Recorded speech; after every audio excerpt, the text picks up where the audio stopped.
Episode की शुरुआत में हमें फीमेल सी को दिखाया जाएगा जहां आंधी तूफान बारिश हो रही होती है और बेचारी एक रूम में बंद होती है क्योंकि उसे किसी ने बंद कर दिया होता। यहाँ पे वो दरवाज़ा खोलने को आती है पर कोई नहीं खोलता है। बहुत ज़्यादा बिजली बारिश गरज रही होती है। वहाँ ऊपर से छत टूटा हुआ होता है जहाँ से एक लड़का धड़ाम से नीचे गिरता है। सी देख के काफ़ी डर जाती है क्योंकि वो लड़का काफ़ी घायल होता है और वो कोई और नहीं, हमारा इस मूवी का हीरो है मिस्टर लू। अब यहाँ पे वो डर डर के उसके पास जाती है, कहती है ये कैसे गिरा यहाँ पे बोलती है तुम ठीक तो हो? हेलो, तुम हो कौन? तुम होश में तो है? यहाँ पर मिस्टर लू देखता है सी को जो कि काफ़ी ड्रग्स में था और काफ़ी छोटे थी। कहता है मुझे माफ़ करना, मुझे तुम्हारी ज़रूरत है, और वो उसके साथ फोर्सफुली करने लगता है। यहाँ बेचारी सी कहती है मुझे छोड़ दो, लेकिन फ्रेंड मिस्टर लू होश में नहीं थे बिल्कुल भी और वो उसे छोड़ते नहीं है। इस तरीके से वो दोनों एक दूसरे के साथ इंटीमेट होते हैं। यहाँ मिस्टर लू को नेक्स्ट मॉर्निंग जब होश आता है तो कॉल आता है कि उसका प्लेन आ चुका है उसके बताए हुए जगह पे। तो यहाँ पे मिस्टर लू कहता है हाँ ठीक है मैं आ रहा हूँ। यहाँ मिस्टर लू में गले में एक नेकलेस होता है, वो उतार के सी के हाथ में धर देता है और कहता है मुझे माफ़ करना। वहाँ से चला जाता है कि फ्यूचर में कभी मिले तो मैं तुम्हारा ज़रूर साथ दूंगा। यहाँ पे जब सी को होश आता है वो इधर उधर देखती है। अब वो जब जाती है कि अरे ये क्या है, ये मेरे हाथ में क्या है, दे उसको नज़र हटाती है और यहाँ पे एक इनर देखती है। जब अंदर जाती है तो यहाँ पे वो उसका जो फियांसे है उसकी कज़न यानी लिली के साथ इंटीमेट हुआ था। यहाँ पे लिली कहती है oh I am so sorry sister, तुमने देख लिया, मुझे माफ़ करना, हम लोगों का ऐसा कोई इरादा नहीं था। सी को काफ़ी गुस्सा आता अपने फियांसे के ऊपर और कहती है मुझे तुमसे ये उम्मीद नहीं थी। जहाँ उसका फियांसे कहता है ये गलत फहमी थी, जहाँ कहती है मैंने देखा है, मुझे ये सब गलत फहमी नहीं लगी। वो सीन कट होती है, अब सीन शिफ्ट होती है 4 साल के बाद का, जहाँ देखने को मिलेगा सी मॉम होती है और साथ में उसके एक बेटा और एक बेटी यानी ट्विंस होते हैं। जहाँ पे वो लोग वापस चाइना आते हैं। यहाँ पे उसकी माँ काफ़ी गुस्सा करती है बेटी पे क्योंकि वो लोग बहुत ज़्यादा पुअर है। उसकी माँ कहती है माँ एक दिन मैं बहुत पैसे कमाऊँगी और बहुत बड़ी आदमी बनूंगी, तुम टेंशन क्यों लेती हो। जहाँ सी की मॉम कहती है हाँ वो तो मुझे दिख रहा है। जहाँ बहुत सारे बॉडीगार्ड होते हैं तो उसकी माँ कहती है ये सारे बॉडीगार्ड्स किसके लिए हैं? तुम्हारे लिए बेटा। लेकिन यहाँ उसके लिए उसकी कज़न यानी लिली के लिए है। और लिली जब देखती है कहती है हाँ काफ़ी सालों हो गए हैं, तुम तो और ज़्यादा गए गुजरी हो गई हो, और ये बच्चे किसके हैं? होंगे किसी जंगली के। यहाँ पे वो बॉडीगार्ड के साथ चली जाती है। अब बेचारी सी को जॉब चाहिए, जहाँ वो एक बार में जॉब करती है जो कि फ़र्स्ट टाइम थी और उसे कुछ आइडिया नहीं था। वो गांव की लड़की थी, वो शहर में आके इस तरीके का पहली बार जॉब कर रही थी। जहाँ उसे शॉर्ट ड्रेस पहने थे उसे बहुत अजीब लग रहा था, वो बार बार खींचे जा रही थी अपने ड्रेस को, लेकिन सोचती है मुझे तो अपने बच्चों के लिए और माँ के लिए ये काम करना होगा। जैसे ही वो ड्रिंक लेके जाती है तभी यहाँ सामने मिस्टर लू बैठा होता है। सी मिस्टर लू को देखती है और उसे देख के उसे कुछ याद आता है। जहाँ पे उसके सारे फ्रेंड्स सर्कल में बैठे हुए थे और गलती से सी गिर जाती है मिस्टर लू के ऊपर। जहाँ मिस्टर लू को भी सी का फ्लैशबैक याद आता है। यहाँ पे वो पूछता तुम कौन हो, क्या तुम्हें मेरा नाम पता है? यहाँ पे सी पहचान तो जाती है मिस्टर लू को, लेकिन वो डाउट के कारण कहती नहीं, मुझे मुंह बंद रखना होगा। यहाँ पे उसका फ्रेंड सा फोटो क्लिक कर रहा होता है, जहाँ कहती है मुझे जाने दीजिए, मैं नहीं आई हूँ, आज ही मैं जॉब पे, मुझे माफ़ कर दीजिए, गिर गया। वहाँ के मैनेजर को बुलाया जाता है, जहाँ उसकी मैनेजर कहती है हाँ ये लड़की न्यू जॉब पे आई है, आज ही तो इसने ज्वाइन किया है, प्लीज़ माफ़ कर दे, नेक्स्ट टाइम से ऐसा नहीं होगा।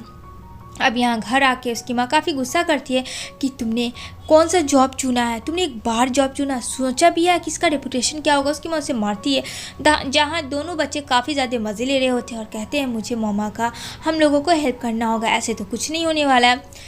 जहाँ मिस्टर लू के बारे में वो लोग पता करते हैं और यहाँ पे मिस्टर लू का शक्ल जो से दिखता है। जहाँ कहती है मोमो भाई ये शक्ल तुमसे जाना पहचाना है, क्या ये हमारे डैड हो सकते हैं? यहाँ पे वो बोलता है ये तो पता करने का बात है। इधर सी चली जाती है अपना नेक्स्ट टाइम काम पे। वो बहुत ज़्यादा हार्ड वर्क दे रही होती है, एक तो बार में भी जॉब करती है, दूसरा नीट एंड क्लीन का काम करती है एक कंपनी में, जो उस कंपनी का पता नहीं था उसका ऑनर मिस्टर लू है।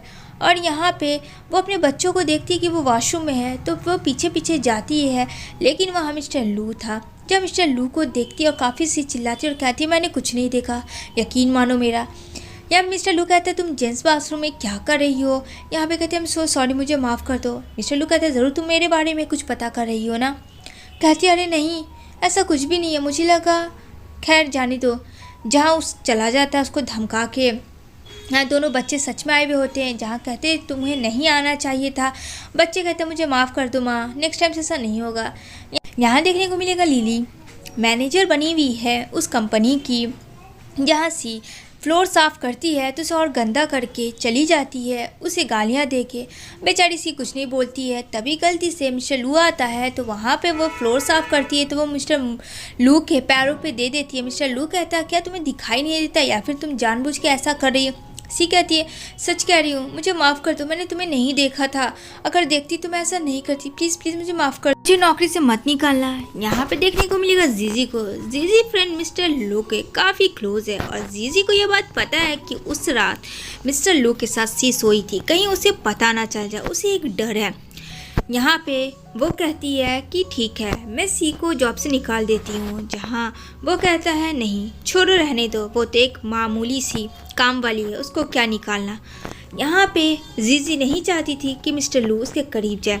यहाँ पे देखती है जब मिस्टर लू से नहीं निकालता तो वो दूसरा काम अपनाती है, जहाँ एक बॉडीगार्ड सी को काफ़ी परेशान करता है। सी कहती है तुम्हारी ये बदतमीज़ी मेरे सामने नहीं चलेगी, समझे, और लड़कियों को परेशान करना बंद करो, और काफ़ी चिल्लाने लगती है।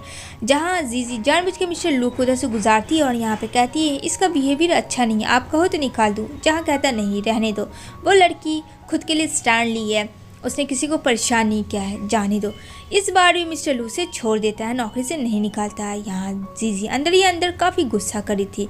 यहाँ मीटिंग होता है जहाँ मिस्टर लू काफ़ी गुस्सा था कि एक प्रोजेक्ट दिया उस पर भी तुम लोग ढंग से काम नहीं कर पा रहे हो, उस पर भी कुछ भी सही नहीं है और सब कुछ फेंकने लगता है। बेचारी सी काफ़ी डरी हुई थी, उन कागज़ के टुकड़ों को चुन रही होती है कि ओ माय गॉड पता नहीं क्या होगा। यहाँ पे बोलती है जीजी कि ढंग से काम करो वरना पता है ना क्या होगा। जहाँ सी एक गिलास पानी लाती है मिस्टर लू के लिए, लेकिन यहाँ पे जीजी सी को जानबूझ के टक्कर मारती है और वहाँ से चली जाती है, जहाँ शीशे का गिलास टूट जाता है। अब यहाँ सी बोलती है मैं तो गई काम। लेकिन यहाँ पे मिस्टर लू सी को बिल्कुल कुछ भी नहीं बोलता है। ये सब जीजी को काफ़ी खल रहा होता है कि इतना कुछ होने के बाद भी मिस्टर लू ने उसे नौकरी से नहीं निकाला। अब देखो क्या करती हूँ मैं। यहाँ पे बेचारी सी सारा साफ़ सफाई करती है और यहाँ पे देखती है इतना साफ़ करने के बाद भी और दाग है। जहाँ उसे साफ़ करने जाती है, जहाँ वो गार्ड उसके पीछे आता है, उसको मारने की कोशिश करता है, लेकिन वहाँ का जो मैनेजर होता है वो उसे बचाता है सी को। अब यहाँ पे कहता है कि तुम ठीक तो हो। यहाँ पे कहती है हाँ मैं ठीक हूँ, अगर तुम नहीं आती तो पता नहीं मेरा क्या होता। रहा सवाल प्यार का, तो अब तो मैं प्यार भी नहीं कर सकती हूँ। कहता है क्या हो तुमने कुछ कहा। कहती है नहीं। वो घर आती है जहाँ उसकी माँ कहती है लेट नाइट तुम घर आती हो, बच्चों को भी नहीं देखती हो, आखिर ऐसा क्या काम है। सी कहती है माँ कुछ दिन और है, बस सब ठीक हो जाएगा। यहाँ दोनों बच्चों आखिर पता कर ही लेते हैं कि आखिर उसका डैड है कौन। वो कोई और नहीं मिस्टर लू ही है, उस कंपनी का CEO। अब क्या करें, अब बच्चे प्लानिंग करते हैं। यहाँ पे लिली को दिखाया जाएगा जहाँ सी के अगेंस्ट वो कारनामा कर रही होती है। यहाँ पे मिस्टर लू काफ़ी गुस्सा करता है कि एक काम दिया तुम लोग काम क्यों नहीं कर रहे ढंग से। जहाँ गलती से बेचारी से पानी गिर जाता है, अब बेचारी सी डर के उसे साफ करती है, वो जाने लगती है। मिस्टर लू जानबूझ के पैर अड़ा देता है जिसकी वजह से मिस्टर लू के ऊपर गिर जाती है और मिस्टर लू जो है फ्लर्टिंग करने लगता है सी से। यहाँ पे कहता है देखो मेरे शूज़ में पानी गिर गया। कहती है मैं अभी से साफ़ कर देती हूँ मिस्टर लू, बस मुझे जॉब से मत निकालना। यहाँ पे मिस्टर लू मौके का फ़ायदा उठाता है और काफ़ी ज़्यादा उसे फ्लर्ट करता है। बेचारी सी ना चाहते हुए भी फ्लर्ट करवा रही थी, ऑप्शन नहीं था। तब इसके पास कॉल आता है पुलिस का कि इमीडिएटली उसे जाना होगा, क्योंकि फ्रेंड लिली ने रो रो के कहा था उसके डैड को मारने या पीटने की कोशिश सी ने की है। जहाँ सी आती है और कहती है इसकी बात इंस्पेक्टर मत सुनिए, ये एक नंबर की झूठी है, इसके डैड को मैंने कुछ भी नहीं किया, ये रहा इसका प्रूफ। और यहाँ पे वो एक पेन ड्राइव दे देती है जहाँ पे साफ तौर से ये था कि सी ने ऐसा कुछ भी नहीं किया था, वो तो कार एक्सीडेंट था। यहाँ दोनों बच्चे ऑफिस आ जाते हैं ये जानने के लिए कि सच में उसके डैड मिस्टर लू है या नहीं। जहाँ जीजी कहती है और कहती तुम कौन हो। यहाँ पे कहती है मैं हूँ और ये मेरा भाई है। यहाँ पे कहती है हाँ पर यहाँ क्या कर रहे हो। जहाँ वो बोलता है हम लोग अपने डैड यानी मिस्टर लू से बात करने आए हैं, क्या वो हमारे डैड है या नहीं है। यहाँ पे जीजी काफ़ी गुस्सा करते दोनों बच्चों को भगा रही होती है।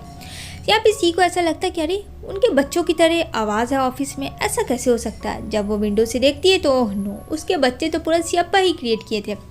उधर से मिस्टर लू आता है, मिस्टर लू को देख के कहती है मिस्टर लू बचा लीजिए मुझे छिपकली से बहुत डर लगता है। वो गोद में चढ़ जाती है ताकि वो उन दोनों बच्चों को ना देखे। उसे डर था कहीं उसकी जॉब ना चली जाए। मिस्टर लू को समझ नहीं आता वो इतना पागल सा हरकत कैसे करी है। दोनों बच्चे भागते हैं। सी मिस्टर लू को अपनी ओर खींच लेती है और उसका नज़र हटा देती है और सडनली वो उसे किस करने लगती है। मिस्टर लू तो बौखला से जाती। वहाँ जीजी देख लेती है मिस्टर लू और सी को किस करते हुए, जो उसको बिल्कुल अच्छा नहीं लगता है। और सी मिस्टर लू को पुश करके जाने लगती है। तभी मिस्टर लू को फ्लैशबैक याद आता है और कहता है तुम कहाँ से हो। लेकिन यहाँ पे बीच में जीजी आती है और बात को बदल देती है।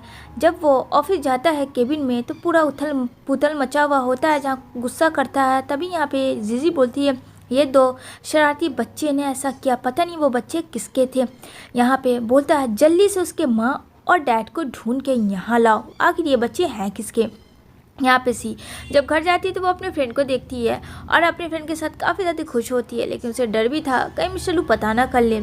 अब यहाँ 9 नंबर से कॉल आता है जहाँ मोम बोलती है भाई ये फ़ोन मत उठाओ, कोई स्पैम भी हो सकता है। बट यहाँ पे बोलता है जो रुक जा बहन, पहले देख कौन है ये। फ़ोन उठाता है तो यहाँ पे वो बोलता है हेलो बच्चे, तुम अपनी मम्मा से बात करवा सकते हो। जहाँ कहता नहीं पहले आप बताओ कौन है। तो यहाँ पे वो बताता है मैं मिस्टर लू की कंपनी का मैनेजर बोल रहा हूँ। तो यहाँ पे वो बेटा बोलता है वो तो मेरे डैड हैं और मैं उन्हीं का बेटा। ये बात मैनेजर को हजम नहीं होती है और यहाँ पे मिस्टर लू को भी नहीं पता। तभी फिर से वो दूसरे नंबर पे कॉल करता है जहाँ सी का नंबर तो होता है, लेकिन वो अपनी फ्रेंड को थमा देती है और यहाँ उसकी फ्रेंड एक्टिंग करके रोने लगती है कि हाँ वो दोनों बच्चे मेरे हैं, मुझे माफ़ कर देना। यहाँ पे दोनों बच्चे मम्मा के पास जाते हैं और कहते हैं आप ऐसा क्यों कर रही हैं जब हमारे पास डैड हैं। तो यहाँ पे सी नहीं चाहती थी कि वो उसके पास जाए क्योंकि वो बहुत ज़्यादा अमीर था और वो बहुत गरीब। यहाँ नेक्स्ट अपना काम करने आती है मिस्टर लू। हर बार की तरह इस बार भी सी को फ्लर्ट करते हैं। तभी यहाँ पे उसे बुलाते हैं यानी कि सी की फ्रेंड को और सी की फ्रेंड सॉरी कहती है कि आइंदा से मेरे बच्चे कभी गलती नहीं करेंगे और ऐसा कुछ नहीं होगा। तभी वहाँ पे सी आती है तो यहाँ पे वो सी का नाम लेती है। अब मिस्टर लू को लगता है कि ये नाम तो उसने 5 साल पहले सुना था और कहीं ये वही लड़की तो नहीं। तभी यहाँ लिली एंट्री मारती है और यहाँ पे लिली कहती है कि मैं तुम्हें सच्चाई बताती हूँ और वो एक फ़ाइल देती है और कहती है कि ये मेरी कज़न है और इसने जो हरकत की है जिसकी वजह से इसे बेदखल कर दिया गया और ये गांव की गंवार है। वहाँ पे जो लिली थी जीजी में मिली भी थी।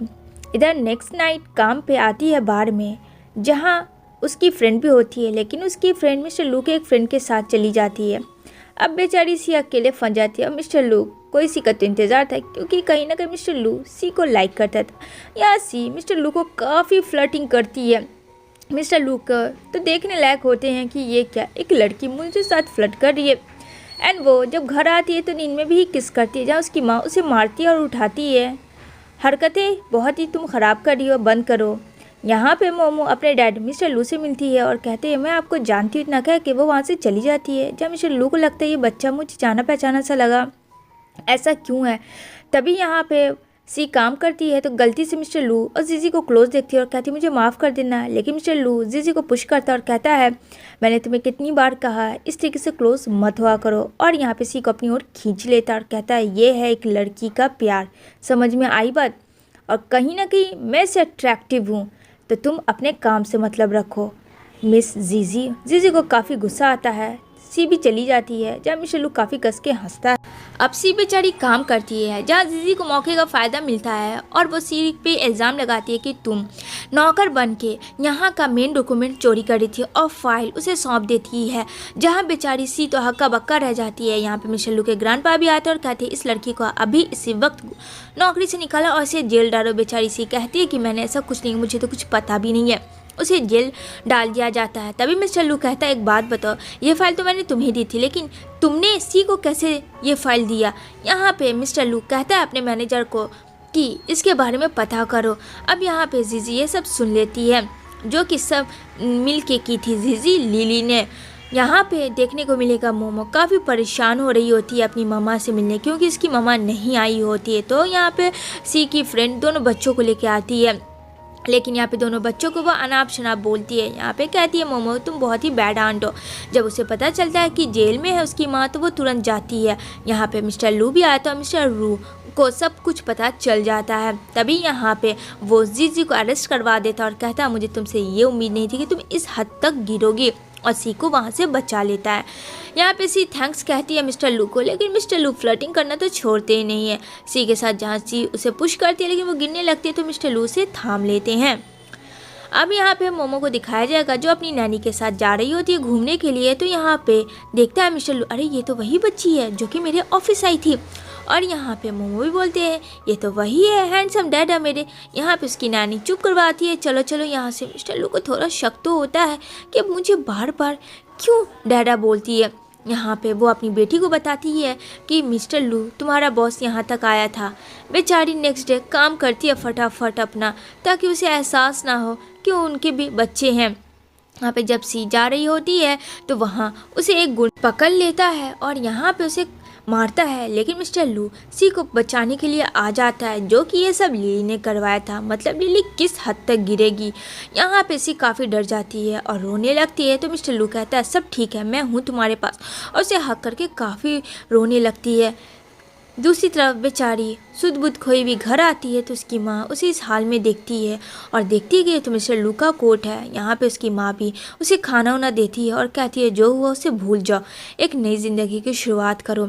यहाँ पे उसकी माँ सब बच्चे के साथ काफ़ी खेलती उलती है।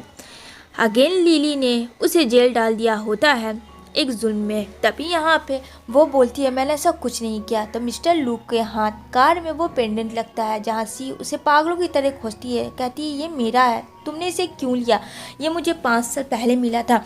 मिस्टर लू समझ जाता है ये वही पेंडेंट है जो कि उस रात उसने दिया होता है। यहाँ पे वो कहता है तुमने मुझे क्यों नहीं बताया है। यहाँ पे सी को वो छोड़ता है और मिस्टर लू समझ जाता है कि सी वही लड़की है। अब सी काफ़ी रोती है कि मैंने तुम्हें नहीं बताया, मुझे डर था कि कहीं तुम मुझे छोड़ ना दो, क्योंकि मैं एक गाँव की लड़की हूँ। अब यहाँ पे सी लिली को पकड़ती है और लिली को कहती है कि तूने मेरे बच्चे के साथ मेरे साथ बहुत गलत किया, तूने मारने की कोशिश की मुझे, अब देख मैं क्या करती हूँ। और वो उसे अरेस्ट करवा देती है लाइफ टाइम के लिए। यहाँ मिस्टर लू सी को प्रपोज करते हैं और यहाँ पे उसे वेडिंग ड्रेस दिलाते हैं कि कहते हैं कि ये देखो ये ड्रेस कैसा बहुत प्यारा लग रहा है। तभी यहाँ पे उसकी ग्रैंडपा का कॉल आता है और कहते हैं कि क्या हुआ, मैंने कहा था ना कि मुझे इस फैमिली का वारिस चाहिए। जहाँ मिस्टर लू कहता हाँ ठीक है मैं समझ गया। यहाँ सी का भी मॉम को कॉल आता है जहाँ उसके बच्चे बहुत याद कर रहे होते हैं। सी कहती है नहीं मुझे अपने बच्चों के पास जाना चाहिए, मैं ये शादी नहीं कर सकती हूँ। और यहाँ पे वो अभी तक मिस्टर लू को सच्चाई नहीं बताई। जहाँ मिस्टर लू कहते तुम मुझसे क्या छुपा रही हो, लेकिन कहती मुझे घर जाने दो। अब वो चली जाती है। मिस्टर लू बहुत ज़्यादा वरिड होता है और वो काफ़ी ड्रिंक करता है। तभी उसका फ्रेंड कहता हो सकता है कि सी के और तुम्हारे बच्चे हों जो कि उसने तुमसे छुपाया हो, जैसे ये कि वो तुमसे 5 साल पहले मिली थी। मिस्टर लू को शक होता है दोनों बच्चों पे और दोनों बच्चों के पास वो सीधा उसके घर चला जाता है सी के, जहाँ देखता है सी को और बोलता है मुझे पता है वो दोनों बच्चे मेरे हैं, तुमने मुझसे झूठ क्यों कहा। जहाँ सी को डर था कि कहीं वो एक्सेप्ट ना करे और काफ़ी रोने लगती है सी। मिस्टर लू भी काफ़ी रोता है कि मैंने अपने बच्चे को इतना दिनों से मिस किया, तुम कैसे सोच सकती हो कि मैं उसे एक्सेप्ट नहीं करूँगा, वो मेरे बच्चे हैं। जहाँ आता है जोजो और कहता है तुम होते कौन हो मेरी मम्मा को परेशान करने वाले। जब मिस्टर लू कहता अरे ये तो बिल्कुल मेरे ऊपर गया है, एकदम वैसे ही एटीट्यूड है। मोमो कहती है डैडा आ गए। जहाँ सब लोग एक हैप्पी फैमिली की तरह इंजॉय करते हैं ये मूवमेंट। और इसी के साथ ये मूवी यहीं पे एंड होती है।